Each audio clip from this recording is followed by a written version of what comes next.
Welcome to Sound Off Extra here on the official YouTube channel for the Solomonster Sounds Off Wrestling Podcast, which you can listen to full episodes of each and every Sunday afternoon on the Solomonster.com, Stitcher Radio, or iTunes. You can listen to those full episodes. We cover WWE, TNA, any other breaking news over the course of the week, wrestling history, all that fun stuff. And we take questions from you guys. So please do take a moment to check out the full episodes. And also take a moment to go to audibletrial.com/Solomonster. We have a deal going where if you sign up for a free trial of the Audible service for 30 days, you get a free audio book. Why not go ahead and pick a wrestling audio book while you're at it? So if you want to check that out, go to audibletrial.com/Solomonster. It's all you got to do. And you can browse their gallery of audiobooks. They have a ton of stuff there. And help out the show a little bit by doing that. What we're going to do on this episode of Sound Off Extra is talk about the AJ Styles Shoot DVD that was released by highspots.com. Highspots sat down with AJ at his home in Gainesville, Georgia back on January 2nd, 2014. Very shortly after negotiations broke down between he and TNA. The DVD is called Leaving an Impact. Runs about 2 hours, a little over 2 hours, maybe 2 hours and 10 minutes long. If you buy the DVD, you get a bonus disc that has an AJ Styles interview from February of 2006 that Highspots did. I did not watch that. But you do have the option. You can purchase the DVD on Highspots for $19.99, or you can buy it as an MP4 video download for $14.99 and just download it instantly. So you can check the video description down below for a link to each of those. To give a little bit of background, if you've been a TNA fan for any length of time, you already know this. AJ Styles, one of the TNA originals, going back to the birth of the company in 2002, with them for 11 years, which is a long time to spend in one place, especially in wrestling, to stay with one company for that length of time. Maybe not so much these days, since there really is only one big game in town. Back in the day, people would jump back and forth from WWE to WCW. You don't really have that now. I had some high expectations going into this DVD. I didn't expect AJ to unload on people. It just doesn't seem like it's his style. But given the situation that he went through, which is very unique for a guy in his position, a top star in a major promotion, to have the negotiations come down to the wire the way they did, and for things to turn out how they did. I mean, now he's a staple in Ring of Honor. He's booked for a lot of their TV tapings now through May. So he's got a lot of commitments with them and other indie promotions between now and then. But I came out of this interview feeling a little underwhelmed. I don't know exactly what I was looking for, maybe just a little more in the way of detail. One of the frustrating things about this DVD, it's frustrating to watch at times because of AJ's inability to remember a lot of details. Not that I expect him to remember every single detail over the course of his 11 years in TNA. And God knows there were some years there where they tried to shove so much shit into a 2-hour TV show, it was impossible to remember most of it by the time each show ended at the end of the night. But there were several times over the course of the interview with periods of awkward silence where AJ would just sit there trying to remember who said this or what happened on that show or backstage here, and he just couldn't remember and would just, disregard it and move on. After the fourth or fifth time that happened, it got a little bit frustrating. So that's one of the negatives of the interview for me. These are just some random observations I noted throughout the interview, things that I found to be maybe more interesting than other points. I'm not going to go through everything he talked about on the DVD, but again, the things that I found interesting and I think you may find interesting. There are still people who think it's a work or who aren't sure, is it a work, is it a shoot? You hear things that he says in interviews, you watch this shoot, and you look at his schedule coming up in the upcoming months and all the dates with Ring of Honor, and it's pretty apparent that this is not a work. I don't see the purpose of what would be served even if it was a work. If AJ reaches a deal with TNA in a month or in 2 months and they want to orchestrate some big shocking return for him in April or May or June or whatever, fine. But the situation that's going on right now or the negotiations that broke down, that's very real. And this interview only reinforced that. I already figured it was legit. This interview didn't make me go, now I'm not so sure. So for the people who are still on the fence, I think it's a work, it's not a work. His contract expired in September of 2013. And what happened is he signed a 3-month extension through December 15th. And he says in the interview, what it came down to maybe among other minor issues. But it came down to him wanting more money, however much more, who knows. So money was part of it, and he wanted things like some travel perks with regard to airline and hotel, because he's been there a long time. He's one of the the legends and the long-standing guys in that company on the roster. I mean, you may not say he's a bigger star than Kurt Angle or somebody like that, or Sting, who's also no longer with TNA, it appears, but certainly he felt that he deserved to have some of those perks as part of his new deal, and those were some of the sticking points between him and TNA. The interviewer asked him about rumors that were floating around that TNA wanted to cut his salary in half from what it had been, and he didn't deny it. He didn't say that happened, but he also didn't say no. He didn't chalk it up to some internet, bogus rumor. So I think that's kind of a telling sign right there. So maybe if they didn't actually want to cut his salary in half, it sounds like they wanted to cut it enough where he was offended by that. And he makes it a point, AJ does, to say, TNA had plenty of time to get him locked up. They knew his deal was coming due. This is not sneak up on them as a surprise. Although, maybe I shouldn't say that, because there have been other instances where contracts have either come due or have come close to coming due in TNA. Take, for example, Doc, the former Luke Gallows in WWE. He was part of Aces and Eights. On television, they were building as part of the storyline to what appeared to be a split where Doc was going to break away, maybe go babyface. So he was a pretty pivotal part of the Aces and Eights storyline. And what happened is they either didn't care enough or they didn't realize that his deal was coming due. And they only found out about it at the last minute, maybe because Doc brought it up.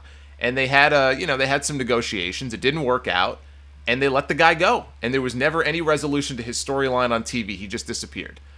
So maybe I'm giving TNA too much credit by saying that this came as a big surprise. Maybe it did come as a big surprise to them.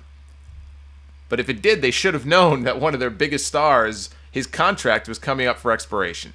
So then it comes due, and AJ signs an extension. So when you look at the big picture here, TNA had months and months to re-sign one of their top stars, and they didn't do it. It was a slap in the face that it went down to the wire the way it did. That's how AJ feels. The subject of WWE did come up. A lot of people still wondering, is he going to go to WWE? He would love to have a shot in WWE. That's what I got out of this when he was talking about it. He said that there's been no discussions between the two sides. He hasn't reached out to them, and they haven't reached out to him. But he did acknowledge, he doesn't know that they would have any interest in him because they already have a ton of guys in their developmental system that they're trying to cultivate and to whatever it is they want them to be. It's a lot easier for them to train guys from scratch to how the WWE style is than take a guy, for example, who's 36 years old and has wrestled all over the world and has a certain style that maybe doesn't fit with what WWE is looking for. So he acknowledges that. He's not sure. Nobody in that company has told him that. But that's how he feels. And he would have no problem, he said, going down to NXT. He doesn't look at that as a slap in the face or disrespect or anything like that. He would have no problem going to NXT first, getting used to the WWE ring, which is bigger than the TNA ring, and working with some of the guys down there. What he would have a problem with, more likely than not, is being asked to move to Orlando. Especially if he was to move to Orlando, leave his family in Georgia. I mean, there are two states that border each other, but still, he would have a problem being forced or asked to move away from home. And I could see that being an issue for WWE, and clearly it's an issue for him. He ripped TNA. Going back, they were asking questions about storylines and angles over the years in TNA, and one thing he did rip TNA on was for going right into a Kurt Angle Samoa Joe feud when Kurt first came over and he debuted in TNA in 2006. And they almost immediately, they went right into a Kurt Angle Samoa Joe feud instead of building it up. And then he said, then they had Kurt beat their guy for the world title. I don't think Angle won the title in TNA for the first time until the following year. I don't think he won the championship right away. And as a matter of fact, I think it was like a triple threat match or something involving Angle and Sting and somebody else. I don't even think Joe was involved. So, again, his memory may be a bit faulty on that one, but he's right in that Kurt Angle came right in, and he was booked to beat Samoa Joe. Samoa Joe had an undefeated streak going on at the time in TNA, and Kurt Angle came in, and within a month or two of coming into the company, he was the first person to beat Joe and end the streak. And that really bothered AJ.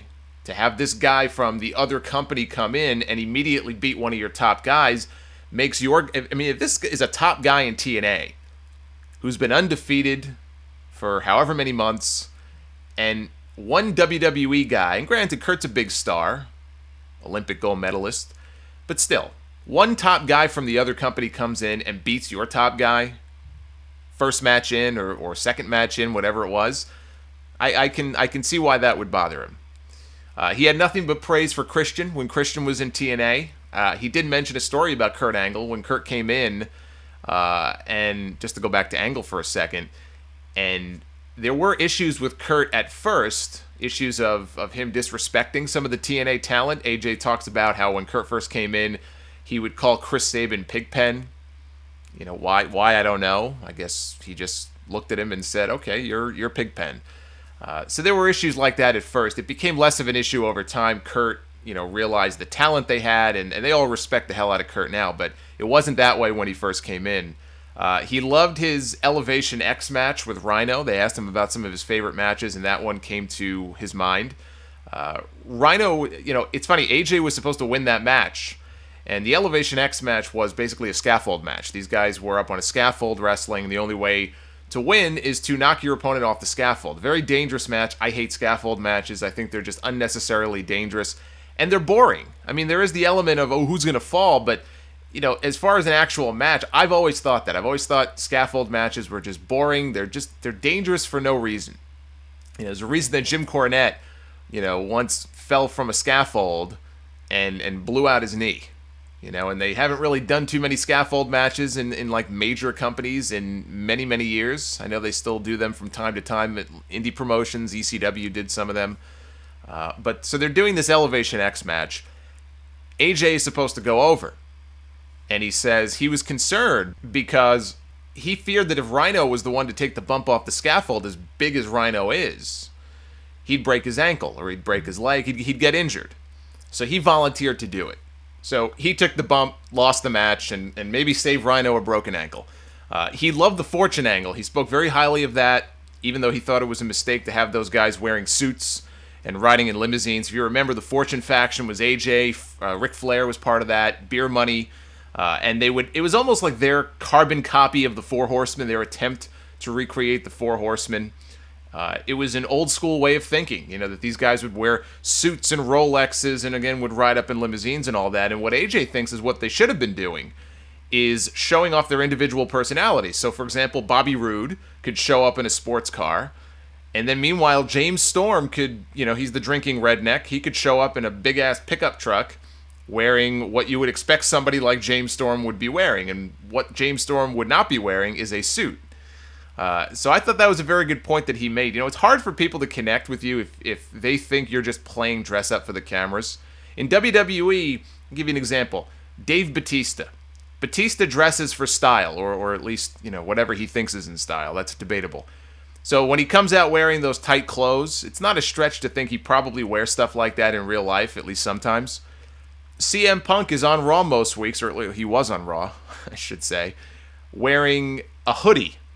Because that's how he dresses outside the ring. He's not on Raw wearing suits. When was the last time you saw CM Punk wearing a suit other than the Hall of Fame? Exactly. John Cena, on the other hand, it's hard to relate to a guy like that. It's hard to buy him as believable because the guy walks around wearing jorts and a t-shirt all the time, even when it's below zero in the dead of winter. Does he dress that way in real life? I doubt it. Now, Cena is still very successful, but I think the point that AJ made is a valid one. If he ran TNA, he would have used Hulk Hogan very differently than TNA did. I think a lot of people probably would. If he ran TNA, AJ said he would have used Hulk as an advertisement for the company. He would send him out to the towns where they were selling tickets to hype upcoming events, and it pissed him off. It pissed him off whenever Hulk would do interviews and would go on talk shows, and he would never mention TNA.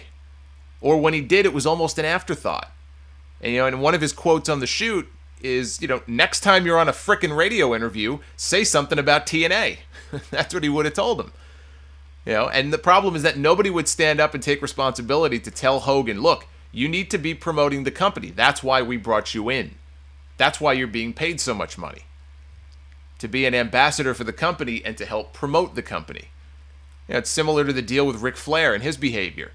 Somebody, an authority figure, somebody, Dixie, should have had the balls or the guts to say something to the guy and put their foot down. And on the Flair thing, I bring that up because AJ is asked on the DVD about the incident over in it was somewhere in Europe. I don't know if it was the UK or not, but there was a European tour a few years ago when Flair was still with the company, and there was an infamous story about Flair running up a bar tab, as Flair is known to do, and maybe embarrassing himself, and then not having the money to pay off the tab, because Flair would go to bars and buy drinks for everybody. That's his MO. He's the nature boy. So I think what happened is he had asked the person, some worker with TNA for some sort of stipend, give me X amount of money for the remainder of the tour because I need this money, and they wouldn't give it to him. And Flair got very upset. He got very belligerent. He wouldn't get on the bus. So I think they ended up leaving him there, and it was just a whole big mess. It was a very embarrassing situation, and AJ feels the same way, that somebody has to put their foot down. Some authority figure can't be intimidated of these guys because, it's Hulk Hogan and it's Ric Flair, so it's carte blanche, they could do whatever they want to. He feels that was the mistake, that nobody took control of the situation and said, look, this kind of behavior is just not going to be tolerated. And I mean, you can go on about the Flair stories. AJ talks about arriving at I don't know what event they were in town for, but whatever event, they were at the hotel. So he would arrive at the hotel. It was him, I think Frankie Kazarian, and somebody else. And they could hear Flair at the bar. He was making so much noise, they could hear him. And they just knew. And they were tired. AJ said, I wanted to go back to my room and just go to bed. I'm not really a partier, which he's not. So they would have to walk by the bar to get to the elevators or whatever to go up to their rooms. So they would try to pretend like they didn't even know Flair was there. And Flair spotted them once. And that was the end of it. Flair said, hey, guys, come on over. And AJ said he just kept on walking. He just pretended like he couldn't hear Flair at all. I think he said Frankie Kazarian got caught, and he had to go to the bar, and he was, drinking until however late in the night with Flair. Flair seems like a fun guy and all that, but the guy is 60-something years old. And, at some point, you've got to start acting your frickin' age. It's kind of sad, really. Especially if you're running up bar tabs that you can't pay off, and then you throw a shit fit because they won't give you more money to pay for it. So, I think, again, the point that AJ makes is a valid one. Nobody in TNA had the guts to say anything to the guy. Eric Young, he mentions Eric Young, one of the more entertaining guys in the locker room. He said whatever role they have put Eric Young in over the years, he thinks that the guy has succeeded. No matter how bad the idea may have been or how good the idea may have been, he feels TNA dropped the ball on Eric Young a whole bunch of times over the years. And to the guy's credit, he's still very over. He's not over like a main eventer, but when Eric Young comes out, the people cheer him. The people seem to be into him. So he has a lot of love for Eric Young. He liked the six-sided ring because it was different. It set them apart from WWE. And to him, that's the most important thing, was to be a real, genuine alternative and do stuff that set TNA apart from everybody else. And I couldn't agree more, 100%. What we see on Impact right now, it's no longer Impact Wrestling. It's the Dixie Carter Show featuring Impact Wrestling. That's what it is. There isn't a single thing that they do on that show anymore that you can't see on WWE television. It's WWE Light. And if you insist on doing the same things that WWE does, you're never going to do it as good as them in people's eyes because they've been around for so long, 50, 60 years. They've got that head start on you. And they have more resources than you do. They have more money than you do. They have more hours of television than you do. So when WWE gets their shit done right, which isn't often enough, unfortunately, but when they do, TNA, they just can't compete with that. And in the eyes of the casual fan, TNA will always be looked at as a second-rate version of WWE, with smaller crowds and fewer wrestlers. So instead, why don't you focus on the in-ring product? Why don't you do personality profiles on your guys? Come up with innovative match ideas. You know, if you try something and it actually works, like it did with Joe and Angle 8 years ago, keep doing it. Don't abandon ship like you did with those guys. Enough with the authority figure angles, okay? Just be different. They tried a few new ideas in recent years. Not that any of these ideas was going to turn TNA around, but they would try stuff like Open Fight Night and Gut Check. I was never a fan of Open Fight Night, just a matter of personal preference. I didn't like it at all. Gut Check, though, I liked before they completely messed the whole thing up and they didn't know what the hell they were doing, so it failed, and that's why they don't do it anymore. But I liked the idea of Gut Check when they first started doing it. So, come up with more ideas like that. Go back to what made TNA unique in the first place, back in that 2002 to 2005, 2006 period. Somewhere along the way, they lost sight of that. Or maybe whoever was heading creative, that changed, and they thought, okay, we got to do what WWE does, but we can do it better because they're TV PG and we're TV 14. If that were the case, TNA would be the #1 promotion in the country right now. There's a reason they're not. That's why I laugh every time somebody still says WWE has to go back to TV 14. They need blood. They need cursing and all the stuff that they had back in the day. They got to make the show edgier. TNA already does that. What good is that doing them? It's not a matter of how edgy you are. It's a matter of just putting on something different that people want to see with wrestlers that people want to see in the ring. So AJ said the six-sided ring, he misses it. It's too late to bring it back. You could do it maybe on pay-per-view, but it's too late now. He did admit the current ring is easier on his body and probably easier on everybody's body. So long term, it's better for them to have the normal ring. But it set them apart from WWE. So when they did away with it, he was very upset with Bischoff and Hogan. It was their call. That was like the first decision they made, I think, when they came into TNA. And that pissed off a lot of people. He was also angry, and this maybe was the most interesting nugget from the interview, or certainly one of them, and maybe the only real time throughout the course of the DVD where AJ he didn't go off on him, but you could tell he was very angry, and he was very honest about this. He was very upset that TNA had Rob Van Dam beat him for the championship. Not only that, one of the things that he was very upset about with RVD, and I don't know if he talked to Rob about this or if this is just first coming out now and he's kept it all bottled up. It was one thing that Van Dam beat him, but he just kind of laid on him. He didn't hook the leg or anything like that. He just found that to be very disrespectful. It wasn't a matter of ego. It's not like, I will not lose to this guy. I don't want to do the job. He said it's not a matter of ego or because he thinks he's better. He just feels he's your homegrown guy, and you bring in this guy from WWE, and again, right away, you put your world title on him. It goes back to what he said before about Kurt, when they brought Kurt in and he beat Joe right away. You bring in RVD, and you put the championship on him instantaneously. And the perception is that they are better than us. And perception is reality. That's the truth. And also, it wasn't just that he came from WWE, but as AJ points out, the guy was sitting at home for like 2 years before he came over. He didn't leave WWE and go right to TNA. He left WWE, he was sitting at home, and then he shows up and is pushed immediately to the top. So the notion that this guy is sitting at home for 2 years, comes in and just beats him for the belt, he wasn't very happy about that. And when the interviewer asked him his thoughts on TNA not even having RVD drop the title, you remember he got murdered by Abyss and Janice, his 2x4 with the spikes in it, and he never actually lost the belt in a match. And AJ says, rightly, that it was just another one of those stupid storylines. That's exactly what he called it. And another case where TNA thought they had their golden ticket, which actually turned out not to be a golden ticket at all. TNA's had a lot of those over the years, where they bring guys in from WWE thinking it's going to help turn around their fortunes, and it doesn't pan out that way. And I think part of the problem is that when you do that, when you're constantly bringing in guys from somewhere else, whether it's RVD, Booker T, Kevin Nash, and they're beating your homegrown guys, and then it doesn't work out, so you decide to go back to your guys, people can't buy it.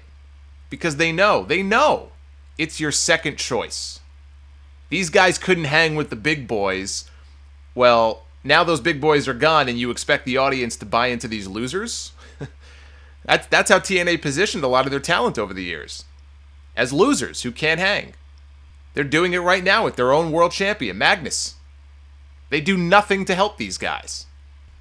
He agreed with the interviewer that it's not a stretch to say that now he's paying the price for Dixie's other big signings, many of which have been flops for TNA. How many of them that she brought in that didn't work out? And as AJ points out, that money has to come from somewhere. You got to make up that money somehow.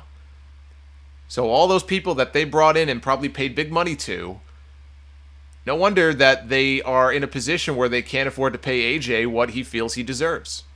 So you can argue that he's in a position where he's paying the price for that now. On Jay Lethal is another name that came up during the interview I took notice of. He has absolutely no idea what TNA was thinking, letting a guy like that go. He's young, he's entertaining, and boom. You turn around and the guy is gone. I interviewed Lethal on the Sound Off a couple of years ago, episode 187, while he was on ROH television. He was the ROH TV champion, and even he didn't have a good answer on why he was let go from TNA. It's one of those great mysteries that we may never know the answer to. And he was well liked. I remember, reading that Eric Bischoff liked him. He was well liked. There was no incident that I ever heard of that would have led to Jay Lethal getting fired. He was a talented guy, a young guy. Again, one of those TNA homegrown talents. Never in WWE. He was a TNA guy. And boom, he's gone.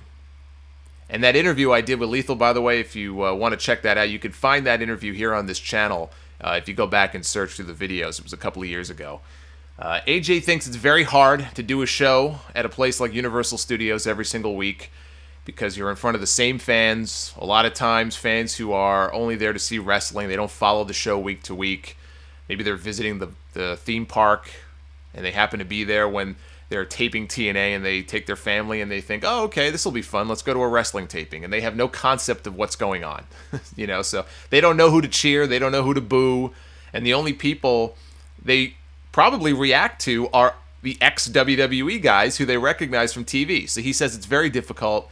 And also, what works in the Impact Zone may not work everywhere else. So when you tape in one location, it's hard to gauge what's really working without actually being on the road. He brings up the Claire Lynch storyline. He thinks, I don't know if I agree with this, but he thinks it absolutely could have worked. He said the original plan was for Claire to be Dixie's niece. And then they changed it to her being just a friend. And he says right there when they made that decision and there was no longer a family connection, it failed. It failed before it even had a chance to begin. And he's not sure why they changed it, although I think we could pretty much figure out why. Now they have EC3 on television as Dixie's nephew. But then again, EC3 is not an ex-junkie looking for his next fix. At least not as far as we know. That actually might make the EC3 character a little more interesting if they did throw that little plot twist in there. But anyway, he said Claire Lynch, the Claire Lynch character, had to be hot. Smoking hot. To where the fans would watch and they would think, if I were AJ Styles, I would have totally banged that chick. Okay, that's what he said. Those are his words. And I was kind of laughing watching him because I don't, you hear interviews with AJ Styles. He seems like a very humble guy. He talks about his faith in a lot of interviews, very low key. But he was laughing here and having a good time and saying, look, dude, if you want this to work, you got to have a girl who the fans look at and go, holy crap, this chick is hot. I would bang her. I don't blame AJ. And I laughed also because, he basically all but says the woman that they got to play her was a dog without actually saying it. The way he talked about her here was just, it was hilarious. You have to watch it to see his body language. But he's convinced it could have been an awesome story. He is convinced that if they would have played their cards right with this is a storyline that could have worked. All we know is what we saw. And what we saw was most definitely anything but awesome. Okay, awesomely horrendous maybe, but I would not call it awesome. The interviewer asked him, how do you think Vince Russo should be remembered? Vince Russo spent a lot of years working creatively behind the scenes in TNA. And AJ says he should be remembered as a guy who tried his best. He said in the end, he succumbed to the pressure. He got burned out. And he feels sorry for him. And I will just say that he is the only one. I have no use for Vince Russo. For all the good he may have done for wrestling back in the day, I think he's done way more harm than good. How that guy even stay employed for all those years is still a mystery to me. But AJ goes easy on him. He says, obviously not every idea that he had was a winner. Not every idea is going to be successful, but he actually feels sorry for him. He just thinks it was too much, and it consumed him, and it just didn't work out. On Jeff Jarrett leaving TNA, which I think is going to turn out to be one of the bigger stories in wrestling in 2014, since he is rumored to be scouting talent as we speak for a possible new wrestling promotion, which would be more competition, I would think, to TNA more so than WWE. And AJ says he has a very interesting take on this. He says if a man who put all of his time, all of his effort, and all of his money into a company, like Jeff did with TNA. TNA was Jeff Jarrett, okay? If he does that, and that company is not doing well, or it's going down, and he's not willing to go down with that ship, then something's wrong. He says that is a huge red flag.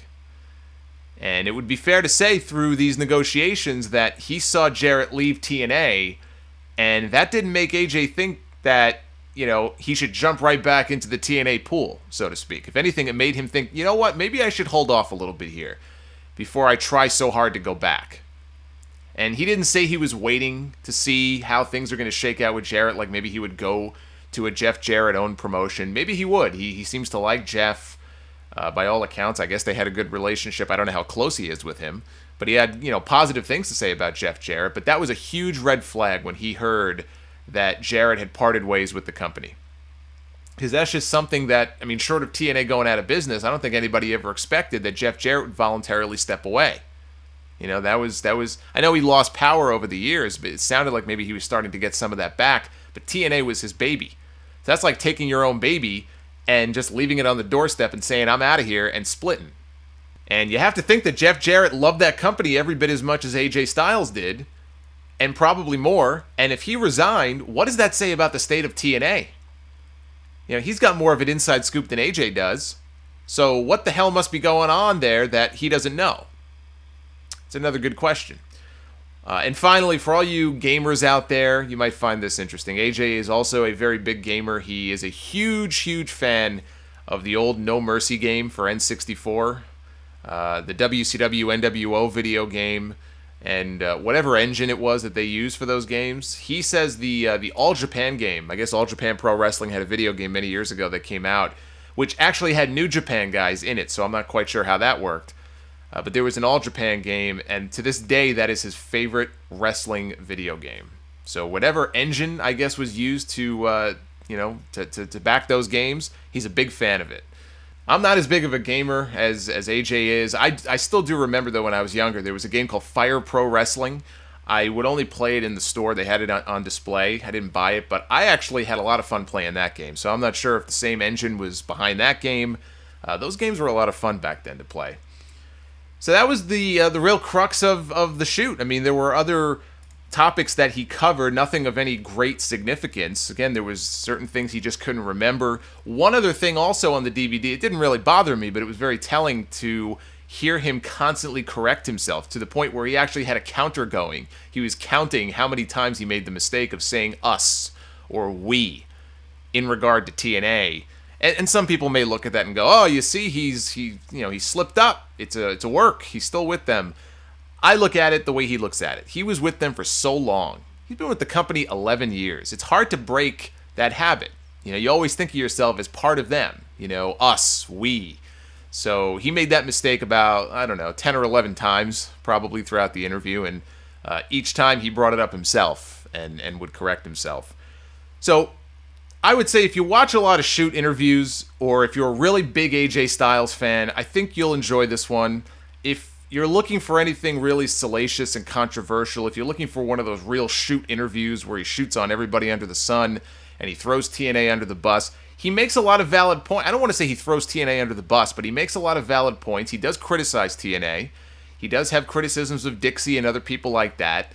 But if you're looking for something really salacious, I would say save your money, because you don't really get that here.